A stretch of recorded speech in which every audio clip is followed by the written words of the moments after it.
සබරගමු පළාතේ කෑගල්ල දිස්ත්‍රික්කයෙහි අරණායක ප්‍රාදේශීය ලේකම් කොට්ඨාසයෙහි සැලව ගම්මානයේ පිහිටා ඇති සැලව රජමහා විහාරස්ථානය කිස්තු වර්ෂ 1806 දී ශ්‍රී කීර්තිශ්‍රී රාජසිංහ රජතුමා ශ්‍රී ලංකාවේ රාජත්වයට පැමිණීමෙන් පසුව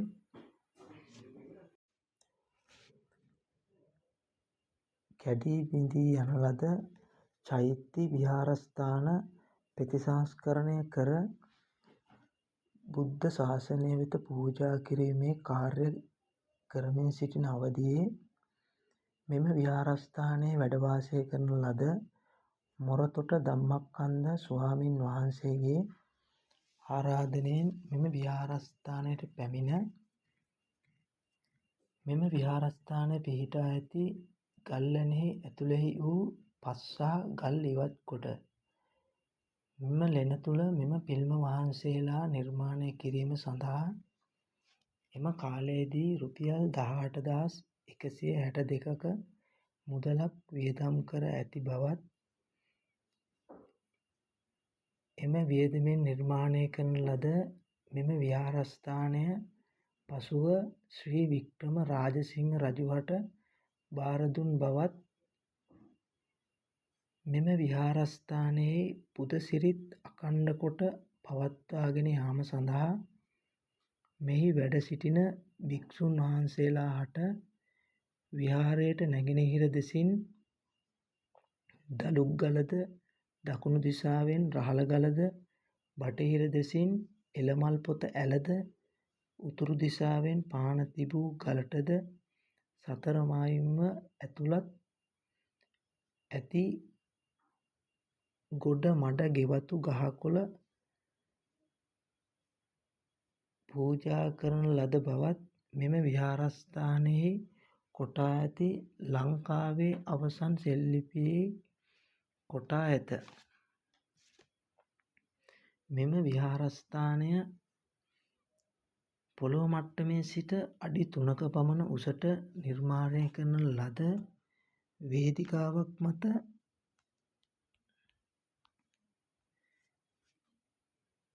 ඉදිකර ඇති දැව කඳන් මත නිර්මාණය කර ඇති වහලයද ඊට ඉහළින් ගලෙහි කොටා ඇති කටාරම්ද ඉතා ආරක්ෂිතව මෙම විහාර ගෙවල් 3 නිර්මාණය කර ඇත. ඉන් පළමු වන විහාරගය තුළ ඉතාම අලංකාරව ඉදිකරන ලද පිල්ම වහන්සේලා සහ විහාරගෙය ඇතුළත ඇඳ ඇති අලංකාර චිත්‍ර පිල්ම වහන්සේලා මෙන්ම නිර්මාණද මහනුවර යුගයට අයත් බවට දැනට සොයාගෙන ඇත.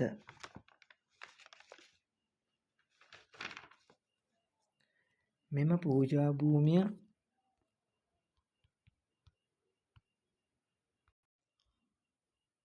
ඉතාම අලංකාර අයුරින් පෙනෙන ප්‍රදේශයක පිහිටා ඇති අතර මෙය ඉතා ආරක්ෂිතව පිහිටා ඇත. එවකට පැවති ආක්‍රමණවලින්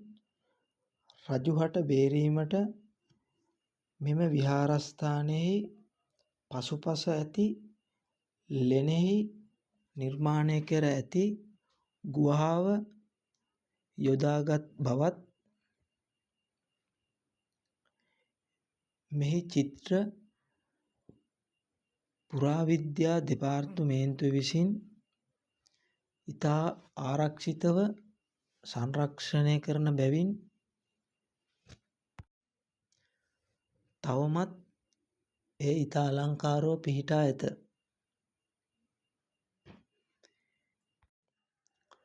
මෙහි ඇති චිත්‍ර AI තාක්ෂණයෙන් නිර්මාණය කිරීම පිළිබඳව